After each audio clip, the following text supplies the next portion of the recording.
It's the spookiest time of the year and one of the spookiest places in the country. Across New England, legends loom of ghosts and mystical creatures, and no one knows more about those stories than Jeff Bellinger. With decades of experience in the paranormal and spectacular, he's a writer for the hit show Ghost Adventures and an Emmy-nominated producer and host of his own show, New England Legends. We're happy to have him join us to talk about those things that go bump in the night. The Municipal Voice is a Connecticut Conference of Municipalities podcast in collaboration with WNHH LP 103.5 FM. I'm your host, Matt Ford. As always, be sure to give us a like and let us know what you're thinking in the comments. CCM's Municipal Voice podcast continues to present a key forum on important state local issues. The views expressed do not necessarily reflect the consensus views of CCM or member municipal leaders.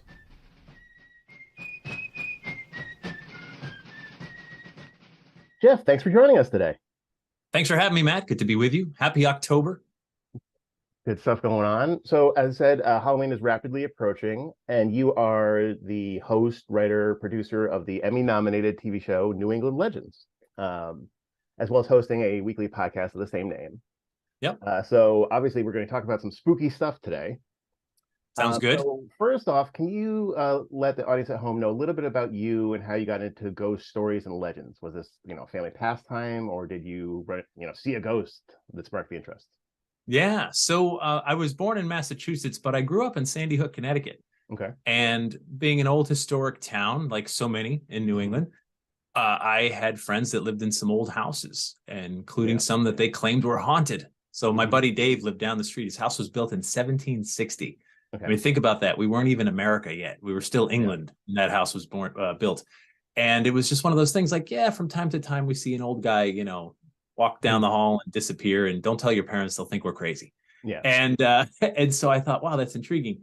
I also grew up, Sandy Hook, as you may know, is the town next to Monroe, Connecticut, which is where Ed and Lorraine Warren lived. And so I knew the Warrens since I was about 13 years old. I used to attend their programs in the fall. And I thought, wow, this is just so intriguing. I didn't have my own ghost experience for many years, but I was completely intrigued by the notion of haunted places. I loved history. I loved talking to people. And I went to school to be a writer and started writing for newspapers and magazines. And around October, Matt, you might find this shocking, but in October, the media goes looking for ghost stories and people to talk to. You're going to have to take my word for this. But it becomes a thing, right? So we want to talk about you're a hot commodity for October. Suddenly you're a hot commodity, right? So I was, like you, looking for hot commodities in October. And I was like, this is great. I love these stuff. I love the features and everything. So that turned into a website. Then I started writing books. Then I started working for Ghost Adventures. Then I started New England Legends. This was a career I never planned, but one I wouldn't trade for anything. Yeah. A career you can't plan, there's no college major for this sort of thing. But you did mention, of course, Connecticut's very own legends, Ed and Lorraine Warren. What sort of debt do you and everyone kind of that does the sort of things that you do owe to them and sort of modern ghost legends and the telling of them?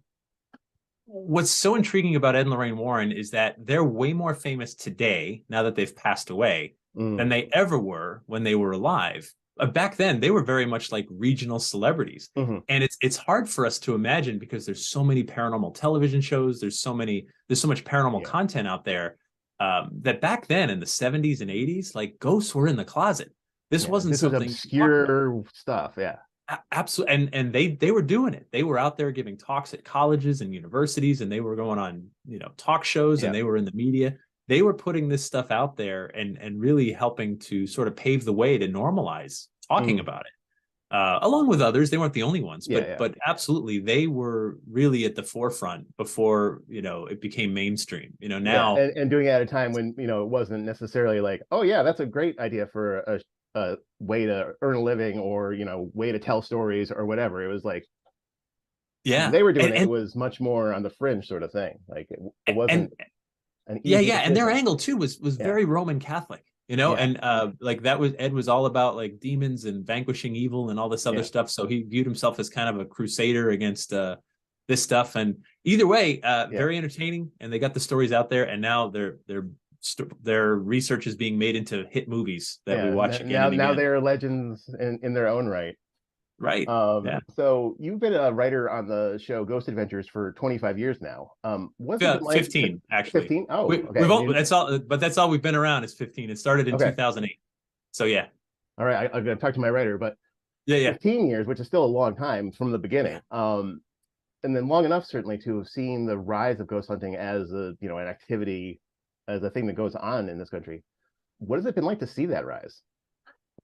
when Ghost Adventures started, I mean, I'd already been writing books. I had my website, and I got a call saying, "Hey, we're going to do this show, just 8 episodes for the Travel Channel."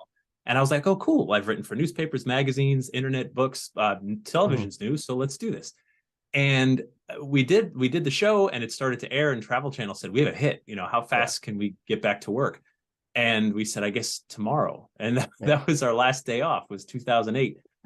So it's been crazy because like Ghost Adventures has also become sort of pop culture, not just you know, talking about paranormal research, but it gets lampooned on talk shows, clips get played, and so on.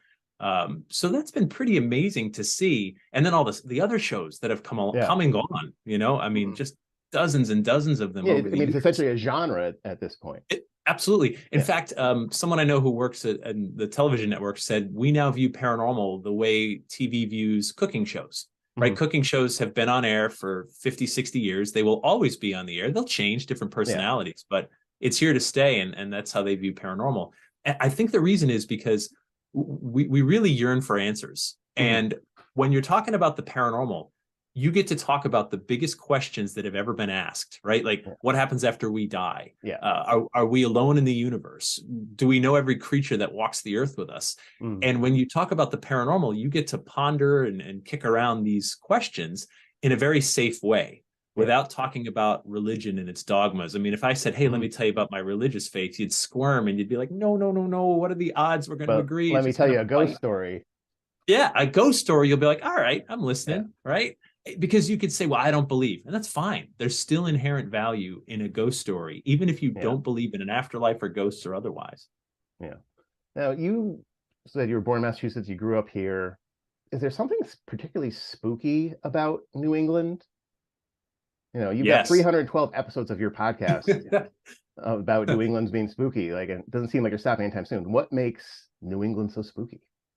So I think there's kind of a perfect storm in New England of what happens, right? So number one, we've got a lot of history here. And I recognize I'm talking about colonial history, but there's native history as well. I mean, we've named towns and things. And so there's just thousands of years of human history in this part of the country. We also have a sense of preservation in New England. And I'm generalizing, forgive me, but I know no other way to answer this. When you go to other parts of the country, if a strip mall is 40 or 50 years old, they just tear it down and they put up something brand new. You know, here, when you drive down main streets of various towns, that's exactly what it looked like 150 years ago, right? Except there were a few less Dunkin' Donuts back then. Just a few less. Different signs on the facades, but brick and and so that's what it looked like. And so we preserve our history here. And we also have this sort of matter-of-factness about this subject. So in certain parts of the country or the world, if you mention ghosts, people get rather frightened. And they say, well, we're talking about God or the devil now. And I don't know if, you know, here we can just be like, yeah, it's haunted. And then also you add in our northern climate. In the winters, we hibernate. And we sit around and we talk about stories and we share these tales. It's dark and it's cold out and you huddle by the fire. Yeah. Exactly. And so, you know, and of course, New England, we were built for the fall. When people think of the fall nationwide, they think of New England. So I think it's just sort of this perfect storm, Salem witch trials, and, you know, all these sort of things came together that we sort of embrace our history and we embrace our ghosts. Yeah, Salem witch trials, of course. Being at CCM, I got to give a shout out to Connecticut. Well, actually, I don't know if the shout out, but there was witch trials in Connecticut even before Salem. Before you won, and by the way, well done, Connecticut. I don't know if that's something to be proud of, but we have pardoned them, I believe. You pardoned two. You had the best. You had the best PR cover up ever. So there were witch trials that began in Hartford years before Salem, and I forgive me if I'm wrong. I want to say 11 people were executed, not all at once, but over the span of years for witchcraft. And so, and then shortly after that, 1692 comes along, Salem happens. And what people need to understand in the context of the time is that after that happened, people were all over were just like, that was a travesty. Like it wasn't, they knew immediately. It's not like we knew even back then they knew like that was crazy. Like something went very wrong there. Exactly. So they knew even back then, like this is really not how the world should work. And so Connecticut started scratching their head saying, we did that. Just get rid of the records. Because when they were trying to pardon those accused of witchcraft, there was a whole organization in Connecticut doing this. They wrote to the Queen at the time; she was alive. Wrote to the Queen of England and said, "Can we have a posthumous pardon?" And they said, "We absolutely have something in place for this. You have to send us all the court records, and we can issue it." And the court records are gone. The only reason we know about them is because family records and journals said so. My mother was taken away. Something that far back, do we know they were purposely kind of gotten rid of? Like the other records from 16 whatever are still around, and then there's this big kind of blank area sort of going on. I would say right around 1692, some stuff went missing. If I had to guess, right? But 1690 is good, 1694 is good, but somehow just magically, okay. Well, that's the year those records got expunged, I'm guessing. But at the same time, and this is why we talk about this stuff, because the past should haunt us. We have literally murdered people because we disagreed with them politically or otherwise. And so there's an inherent lesson to keep those stories around, whether it's Salem or Hartford, Connecticut, or wherever else. Yeah, it's not just ghosts per se, but some of these stories involve real people and real events, and Absolutely. Yeah. So how do you choose then which stories to cover? What kind of research goes into telling these kind of stories? So what's great at this point, we've been doing this so long that our stories are mainly crowdsourced. We get emails almost every day. We're just like, hey, have you heard about this? I mean, I didn't grow up in every little small town in New England, right? Yeah. And so people are just like, in my town, we had this story. And those are my favorite now, like these really obscure little things that you'd have to be local to know. And the research is, I mean, what's so great is we live in a time that, like there used to be these thick books, like the complete history of, Milford, Connecticut. Yeah. And it would, like, 4 copies exist, and it would be in a library, and you'd have to go there and pour. You have to go to the Milford Public Library and look at it in there. And that's right. And now it's on archive.org. It's searchable for free, and you can get through some of these you can find these old nuggets in there where they were just sort of reported on. Oh, there was a witch trial in town. There was a haunted building, or there was this murder. And so the research is talking to libraries, to historical societies, looking at old texts. But also our format is such that, I mean, hey, it's meant to entertain, right? To sort of, and for me, what we're doing is we're telling the backstory. Because when you walk up to a building and someone says that building right there on Main Street is haunted, the next question you have to ask is why? Why would it be haunted? What happened there? Yeah, exactly. And the only way to answer that is you go back in time and you put it into the context of the day, and you learn, oh, there were people who lived here. There were people who died here. There was history that left a mark. And that's why we still talk about this building and not the one right next door. For whatever reason, we don't talk about that one. And so to me, that backstory, that going back in time and witnessing what happened and realizing that the story will change and alter over the telling and so on. But there's some thread that sort of goes all the way back to the beginning if you follow it. Yeah. You write about the stories and you research, and we see the history of it. But do you personally, have you seen a ghost? I have seen a ghost. Okay, you have seen a ghost. Okay. Yeah. I've been doing this 25 years now, and all over the world. I've been on almost every continent. I'm only missing 2 at this point. And so I've seen, a few times I can say I've seen something that I have no other word. That you cannot explain in any other way.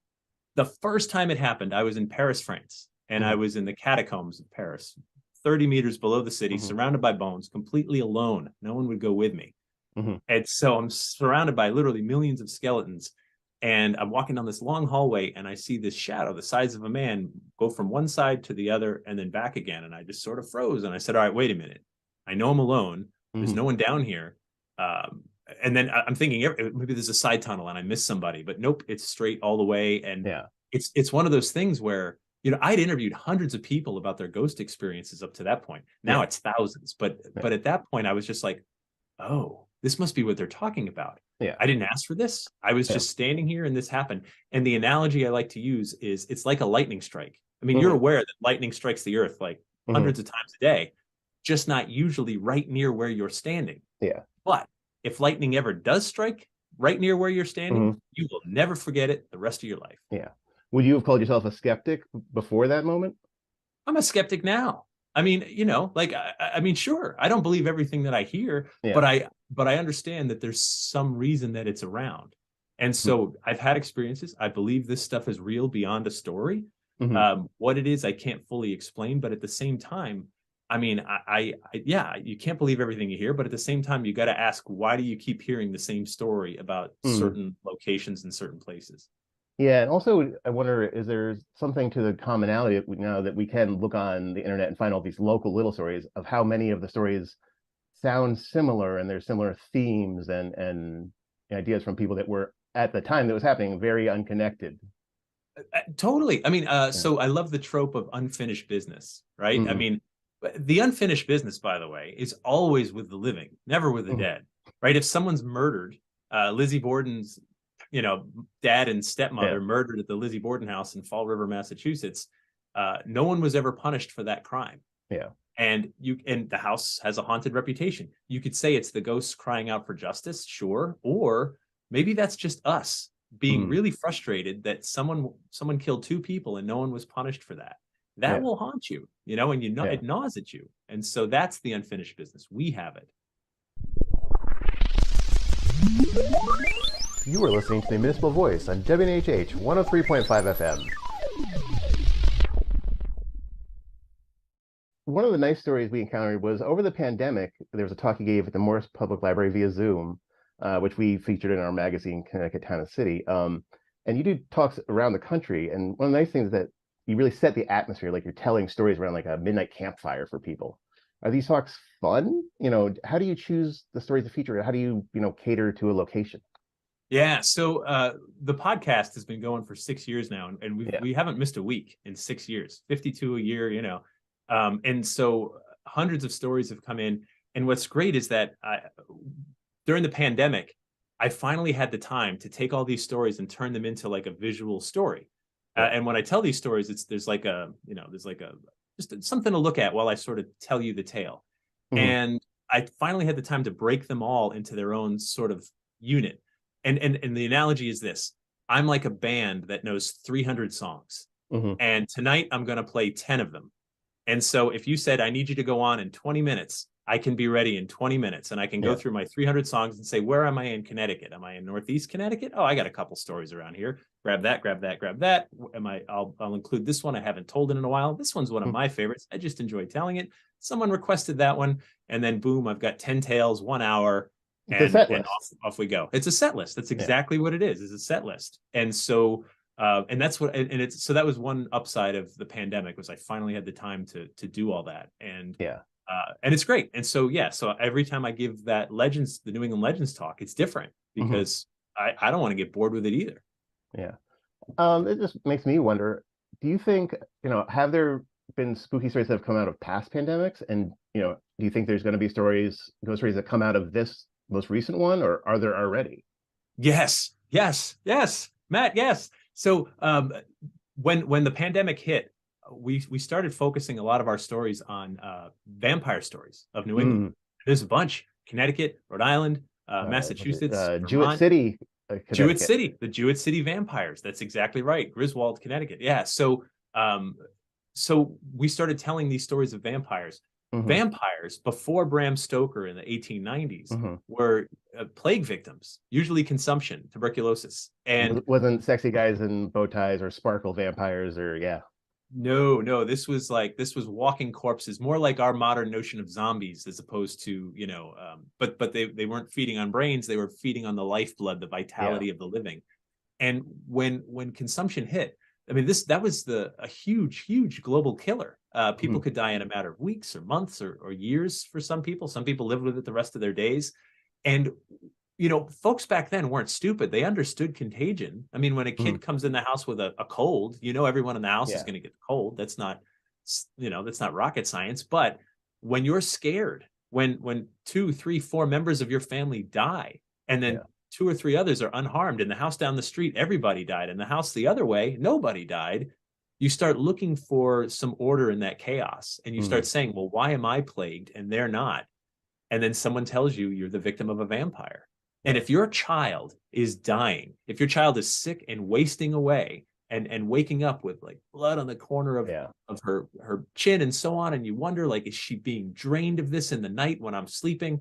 And someone tells you, dig up your last one to die and look for signs of vampirism, burn their vital organs, and you might break the spell. Yeah. That sounds insane. I get it. And right now, with our rational, healthy brains, that sounds completely nuts. But if you're desperate and you know your last loved one isn't going to be any deader, you try it. And here's the crazy thing. Once in a while, it works. Once in a while, the person gets better. My skeptic friends would say, well, that's just, they were going to get better anyway. Yeah. And you might be right. You might be right, but it doesn't matter. It has to work 1 in a million times, and someone will try it. And then that story gets passed on that it worked the one time. Yeah.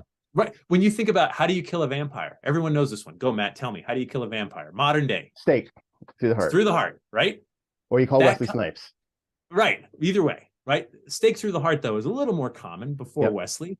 And you do that because in old folklore, you were nailing the corpse to the ground. It wasn't a stake through the heart. You just didn't want the corpse to be able to get up and rise. You're physically holding him down. Yeah. That's it. I was just nailing you down so you can't come out of your grave anymore and feed on my family. So so even in the fiction, you can find parts of folklore fact. Yeah. When you go and do these stories, and you're telling them in person, do people get scared? Have you ever freak anybody out at these? Sometimes. I mean, I think sometimes a particular story might hit close to home for somebody. I try to keep it entertaining and often pretty funny. I mean, if you've seen it, then like sometimes I tell a lot of jokes. And the reason for that is not accidental. I mean, I think a good story sort of moves you through an emotional roller coaster where some jokes, you can say, yeah, this sounds silly, but someone literally ripped the heart out of their daughter's corpse and burned it. You can sort of move people through and disarm them with humor and say, like, look, when COVID hit, I remember thinking, oh, we've been here before. Yeah. We've been through this. We weren't alive, but our ancestors have been through this. And so, imagine telling the story 150 years from now. And, back in 2019, 2020, there was this virus that was attacking people. And everybody had to wear a mask all the time. And you had to. Yeah. And the only cure was to hoard toilet paper. Cause and effect. Of the future. Yeah. So, I had 200 rolls of toilet paper and no one here got sick. Therefore, toilet paper keeps you from getting sick. Period. The end. That's it. 200 years, toilet paper will kill vampires. That's right. So recently, you were telling stories at the Mansfield Senior Center, and you were talking about nightmares. How is the nightmares talk different than the legends talk? Yeah, so I wrote a book about nightmares. It's Your Darkest Dreams Interpreted, and I was asked to write a dream guide, and I really got into it because I was thinking, dreams are. I think anyone who's interested in dream work, you can learn a lot about yourself. Yeah. And the best dream interpreter in the world, always and forever, is you, the person who had the dream, because you can fit it into the context of your life. And so if you really want to get into dream work, all you need is a pad and pen by your bedside, or I guess you could use your phone or a computer. And when you wake up, you write down the date and everything you remember, and you might start to get some insight. Nightmares are the dreams we really remember. Yeah. And I believe a dream is a message from ourselves to ourselves. And a nightmare is an urgent message, is something really important that you're dealing with, and you need to get this message immediately. And so it's sort of fun to look at nightmares in popular culture, nightmares in movies and books and literature, but also like what some of the imagery means, and sort of kind of teaching people how to interpret not just their nightmares, but those are the most fun because those are the ones we remember. And that was one of your books. What was that book called? It was called The Nightmare Encyclopedia: Your Darkest Dreams Interpreted. Ooh. Yeah, there's always a story, right? There's something scary. And by the way, I could tell you no story that's anywhere near as scary as what's in your head, right? Because you know what's. I cater my own fears to myself. Yeah, that's right. I mean, some people are petrified of snakes. You may not be, right? Yeah. So, we're all different. It's also our own interpretation. For those who joined in at the Morse Library talk, you regaled the audience with the legend of the Glowacus. Can you tell us about the mythical Glowacus and its connection to Connecticut journalistic history? Yeah, so the Glowacus is a great story. January of 1939, there was the Hartford Times and the Hartford Courant. Those are the two big papers in Hartford. And the Hartford Times started to report that there was a strange creature that was killing animals at some of the regional farms. Absolutely newsworthy, important news. So other farmers could read and say, "Oh, I better be a little more vigilant right now." Of course, important. But then some of the eyewitness reports started to come out of seeing this animal, and they described it as like a black, like puma. And of course, pumas don't belong in Connecticut. Mountain lions do show up in Connecticut, but they're not black. They don't turn up all black. So suddenly, people are describing this black thing, this black cat-like creature that's been hunting animals. The Hartford Current sort of went off the rails with descriptions. So what went from like a puma-like creature to it's got the body of a dog and a head like a lion and a horn, and it cries blue tears. Like in the span of like 2 or 3 weeks, it went from an unusual black cat-like creature to something you've never seen or heard of before. And they started calling it the Glowacus. And the more Glowacus reports that came in, Hartford Current started drawing maps. Hartford Times tried to be journalistic, and the Hartford Current started selling advertising. So like one of my favorites, there was like a gas station was saying, use SO oil to make a quick getaway from the Glowacus. And there's an ad they ran of a woman's hair salon that said, "Don't look like a Glowacus. Get a permanent, done here for whatever the money." And so over the span of like 3 or 4 weeks, the Hartford Current just went nuts talking about, and the Glowacus, it sounds almost Latin, right? Like there's this new animal. And then eventually it came through that an editor at the Hartford Current had named it for Glastonbury, Wacky, and Us, the Glowacus. But the funny thing is, this is folklore, right? In the span of 4 weeks, which is really traceable, right? You can go back 4 weeks. Going back 40, 50, 100, 200 years is difficult. Going back 4 weeks is a snap. And so you watched it go from, hey, careful farmers, there's an animal lurking, killing animals, to weird, it's black, like a cat, doesn't belong around here, to lion that cries blue tears, and, it's almost like a chupacabra or something. That's right, yeah. And so that was in the span of just 4 weeks. And what I love about that is it's not a yarn, right? It's a cautionary tale. And so if you're a farmer, you're probably not even sleeping anymore, but damn it, that thing's not getting any of my animals, right? You're out there with the shotgun all night long waiting. Watching out. Yeah, so it served a purpose. After about 4 or 5 weeks just plastering the news, the most American thing that could ever happen happened. And that is everybody got bored with it, and the news cycle moved on. It didn't turn up. That was it. It was over. No front page like, oh, oops, there isn't one. It was just something else. There was one. The Winstead Wild Man? They had the wild man, right? So, but there was a Glowacus. There was an animal killing animals on farms, but they just sort of moved on. The dead one, they didn't shoot it dead and say, "Here, we've got it." They didn't say it's moved on. It just got bored and moved on with the next news cycle. Well done. Good job, Glowacus. Yeah. But there are reports from all across New England of ghosts, cryptids, UFOs, all over the place, New England, all over the state. Is there a part of New England or Connecticut that you find to be more haunted than others? So the only rules I seem to have come up with when it comes to hauntings is that there must be people that have lived there and live there now. That's the rule, right? If it's a remote area with nobody, you're not going to have many, if any, ghost stories. So, cities have got plenty.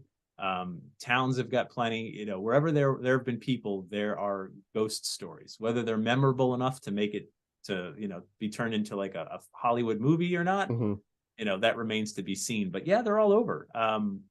No town is immune. Not one that I found yet. Yeah. I mean, a particular town. This is the hardest question for me to answer, by the way, and I get asked it every time. What's your favorite? What's the most? What's the biggest? Right. So I have hundreds and hundreds of children, and you can't ask me to pick a favorite. You can't pick your favorite? Since we're in New Haven, I do have a favorite in New Haven. Okay. Midnight Mary. Midnight Mary is such a great one. And what's so powerful about Midnight Mary is, first, let me tell you the story, right? So allegedly, she's a woman who was buried alive. Yeah. And her aunt had this prophetic dream that, oh my God, she's not dead. She's not dead. Days after she had passed away and been buried in Evergreen Cemetery. And then she was to the point where her aunt had her exhumed, opened the casket. Her face is frozen in horror. There's all these scratch marks on the roof of the casket and so on. And then they just said, oh my God, what have we done? We have to live with this the rest of our days. And then they reinterred her in the cemetery. And the reason it's so powerful is that you can go there right this very minute and you can see her grave. And the epitaph is what's so ominous. And the top reads, the people shall be troubled at midnight and pass away.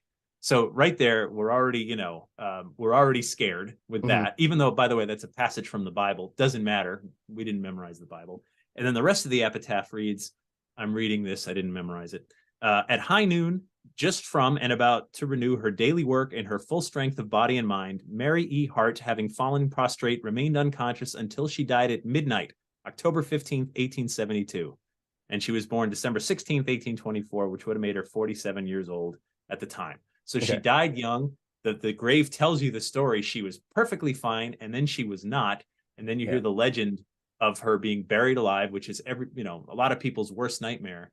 And then you go there and you've got this ominous epitaph. You've got this boxy grave in the cemetery that you can go see right this very minute. And then at midnight, her ghost is said to lurk around. And what's better than that when it's that specific? You've got a place, a date, a time, a location, and it's all right there. It's tempting, isn't it? And you could say, this is the best part to my skeptic friends. I don't believe in ghosts. It's all whatever, right? And if you're walking by the cemetery at like 11:50, you're not going to swing by. You're not just a tiny bit curious that you're going to like, well, I don't believe in ghosts, but I am going to look. I mean, let's see. Maybe and does the story, do you know, does it trace back to when she actually died, or did the story kind of come later based on the stone? I suspect it came later. We don't know for certain she was dug up, by the way. I mean, here's the thing. There's no news report from the Hartford Courant saying body dug up. Yeah. And it would have been the Hartford Courant, by the way. Hartford Times is gone, right? Yeah. No, there's no story about this. And I mean, come on, let's be realistic. If someone's been in the ground a day or two, if they were alive when they went in the ground, they're not alive now, right? There's not enough air to last. I've actually looked this up for a different podcast, but I forget, like, given how much space is in an average coffin, average person, average. It was something like you would last in the neighborhood of an hour or two. And before you'd run out of air. So don't try it at home. Don't get buried alive. No. You mentioned like local legends that were in New Haven. Our offices are on Long Wharf. So I have to ask about New Haven Harbor and the ghost ship of 1647. What is the ghost ship of 1647 all about? That's such a great story because it was documented by Cotton Mather of Salem witch trials fame. So the long and short of it, in January of 1647, a great ship was built, I believe, in Rhode Island, and that's sailed down. That's historical fact. There really was a ship. Yeah, it really was sailed. a ship. Yep, built in Rhode Island, sailed to New Haven, and they were this was going to be a big boon for the New Haven economy. They were going over to England to sell some stuff, bring some stuff back, and start a nice trade route with a new ship. And the ship seemed wonky right from the get-go. Ships have to be built just right or they won't sail right. And so on the day that it sailed, it was very icy. There was a lot of problems. But with the blessings of the minister, the ship sailed off past the horizon, and everybody, said their prayers and hoped for the best. Yeah. And no word ever came from the ship again. And this is January of 1647. And so as weeks turn into months and no other ships, it was very common for them, like, oh, we saw the ship, or we got a letter or anything, but no word at all. And at some point you have to assume the worst, that your loved one in the ship is gone. But then in June, so 6 months after the fact, everybody got their answer, what they believed was their answer. They prayed and prayed for some sign from God. And these clouds came in that they said looked exactly like the ship. And it sailed right up to the shore. Many people witnessed this. They said it was basically close enough you could throw a rock and hit it. And then they watched as like a wind shear took the sails off of this cloudy ghost ship. And then the ship just sort of dissipated. And everyone said, this is our answer. We've got the answer. God has told us there was a storm that took the ship down. And Cotton Mather was intrigued with this story. He was collecting stories exactly like these because he was trying to prove the glory of God. And so he put it in his book that a minister from New Haven documented that many people had seen this work of God that was closure and an answer to their prayers. Not the answer they wanted, but still an answer. And so so it sort of, that story survived. Paintings were made of it, and it became New Haven's famous ghost ship. But it never showed up again. Not yet, but look out the window, Matt. You never know. I mean, maybe today's the day. So you said, you can't choose your favorite story because they're all your babies. But is there one that is the audience's favorite? Is there one that people ask you to tell over and over again?